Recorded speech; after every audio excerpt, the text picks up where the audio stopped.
श्री महापुराण वायव्य संहिता अध्याय 30 ज्ञानोपदेश। सारू के खराब प्राप्त थवुं ते देव वश छे। सर्वथी हळीमळीने सर्वनुं कल्याणनुं सहचिंतन ते ईश्वरनुं विधान छे। कोईपण कार्य धैर्यपूर्वक न आचरवुं ते लोक निंदा छे।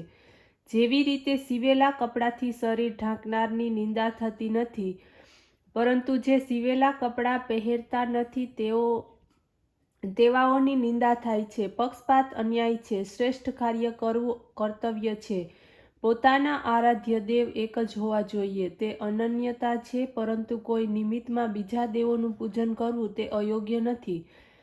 એના હિતને માટે પુત્રને શિક્ષા કરવી તે હિંસા નથી। રોગીની સાથે નિર્દયતાપૂર્વક વ્યવહાર કરવો તે વૈદ્યોને માટે ખરાબ ગણવામાં આવે છે। તે તો રોગીનો સારો કરી રહ્યો છે। હિંસા કરનાર દુરાચારી જીવો ઉપર દયા કરનારો શ્રેષ્ઠ નથી। હિંસા કરનાર જીવોને તો હણવા જ જોઈએ, તેથી તો ઘણા જીવોનું કલ્યાણ થાય છે। સાપને ઉછેરવો તે સારું નથી, કારણ કે તે મોટા થતા ઘણા પ્રાણીઓનો દંશ દેશે। એ જ રીતે ખલ પુરુષ ઘણા માણસોનો ઘાતક છે। એવા દુષ્ટોનો નાશ કરવો તે ઉત્તમ છે, અથવા એનાથી વેગળા રહેવું તે જ સારું છે। અગ્નિમાં નાખવામાં આવેલા મલિન તાંબાને કારણે અગ્નિ દૂષિત થતો નથી, પણ શુદ્ધ થાય છે। શિવના સંયોગથી પણ આત્મા શુદ્ધ થાય છે। અગ્નિના સંયોગથી કાળું લોઢું પણ અગ્નિ જેવું ચમકી ઉઠે છે। એ જ રીતે અજ્ઞાની પુરુષ શિવ ભક્તિ દ્વારા પોતાના આત્માના અંધકારને નિવૃત્ત કરે છે। જે રીતે લાકડાને ભસ્મ કરતી આગ લોખંડને ભસ્મ કરતી નથી, પરંતુ તેને પોતાને જ તેવું બનાવી દે છે, તે જ રીતે શિવ પ્રેમીની જ્વાળા ઊંચે જઈને ભક્ત મનુષ્યને શિવ પુરુષ ચેતન બનાવી દે છે।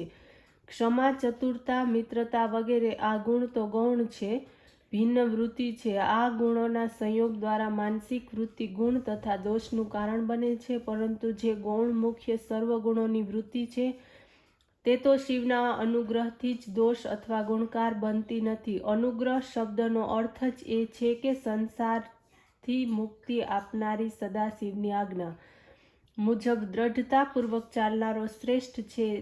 શિવ તેવાને અપનાવી લે છે। આ પ્રકારની એની આજ્ઞા ગૌણ નથી, એ આજ્ઞા ઉપર ચાલ્યા જવું તે હિત છે। આ હિતને અનુગ્રહનો વાસ્તવિક અર્થ કહે છે, અર્થાત કૃપાને પ્રાપ્ત કરવી। અનુગ્રહનો પર્યાયવાચી ઉપકાર શબ્દ પણ છે।